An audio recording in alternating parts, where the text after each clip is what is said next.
Do you know the last 600 sermons that Mr. Wesley preached? He preached in the streets. He only got into church 6 times to preach out of 600 sermons.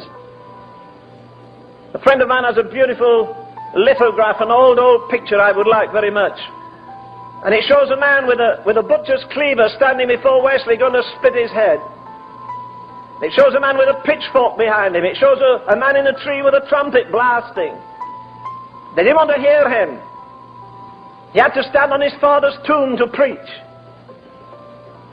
Do you know the worst thing that happens to the Church of God is when it becomes rich? I said to you the other day that I like that definition by Dr. J.B. Phillips, because it's English anyhow, that J.B. Phillips has a summary of the Acts of the Apostles which is superb.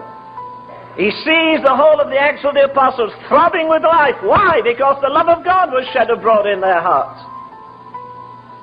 And J.B. Phillips sums up the early church in the Acts of the Apostles like this. He says, this is the church of Jesus Christ before it became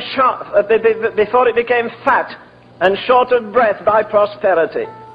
This is the church of Jesus Christ before it became muscle-bound by over-organization.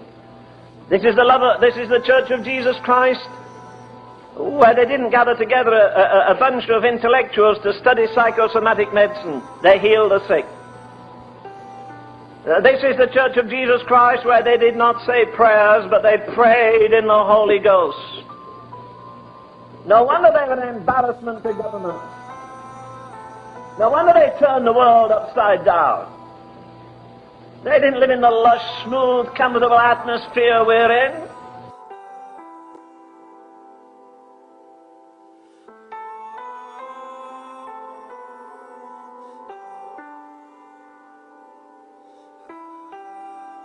And he said he'd just been in a church, he told me. It was a cold, wintry night. We had a pretty cold winter last winter.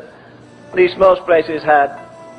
And the pastor stood up and said, my dear friends, this Wednesday night, I want to thank you from the bottom of my heart for coming to church. It is a terrible night. The wind is blowing and it's most uncomfortable. And you've come to church. Oh, you're so wonderful. He was prepared to rapture them and give them all a crown right on the spot. They were so marvelous that they come to church. And he said, I want to thank you from the depths of my... Oh, he laid it on, and the old boy there was like this all the time. And when he got up, he said, I'm glad to be here tonight. And I would like to add my personal gratitude that you people left your central heated homes and got in your beautiful heated cars and came to this heated church to sit on these nice soft pews, whereas where I am in Africa, a man will walk 15 miles to church and often have to stop to get thorns out of his feet, and often hazard his life because there are lions there, and often has danger crossing a river because of hippotami. Oh God, anyhow, you know what they are, those ugly things. And then on top of that, crocodiles. And he said, you know what? They walk 15 miles home at night and they haven't got a bite of food when they get there. And you lush people left your warm homes for your warm cars for a warm church and beautiful seats. He said, I'm going to preach, but I'll have to go and throw up first. You'll make me sick. Well, maybe that's a bit of it. No, it's not exaggeration. That actually happens. But you see, the softer you get, the softer you get. Oh, aren't we wonderful? I sometimes wonder what will happen when persecution really does come. How many of us will stand the test? Have we got what it takes? You can't love theology, you can't love a creed, you can only love a living person who is Jesus Christ.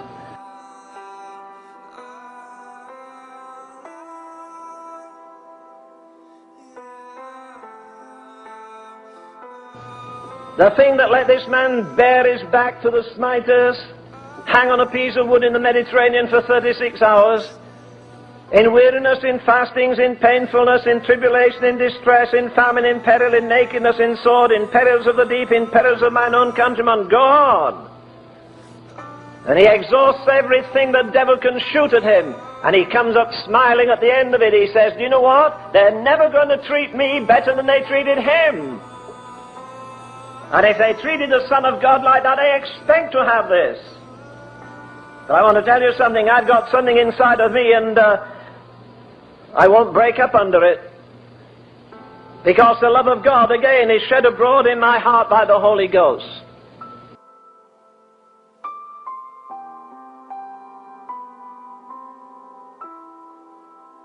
Choosing rather to suffer affliction. Come on, you idiot. Sit down and count the cost. Choosing rather to suffer affliction with the children of God than to enjoy the pleasures of sin. Come on. I remember the first time I was in an alliance meeting and they sang a hymn, "To be like Jesus." Oh, I want to be like Jesus. And immediately I thought, do you? Do you really? Do you want 40 days in the wilderness with the devil? Do you want to be considered mad by your relatives?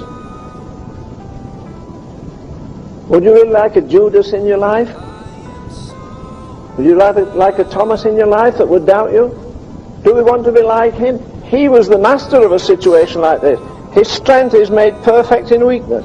Somebody slapped him on the jaw. He could have breathed on him and shrunk him like a fly, dying. He never exercised his authority for his own defense or his own success. You men that have beards, somebody plucked your jaw and grabbed that and pulled the flesh out, you'd jump. They did that to him. Somebody got a mouthful of phlegm and spit in his face and in his eye. Doesn't do a thing. Come on, you idiot. Sit down and count the cost.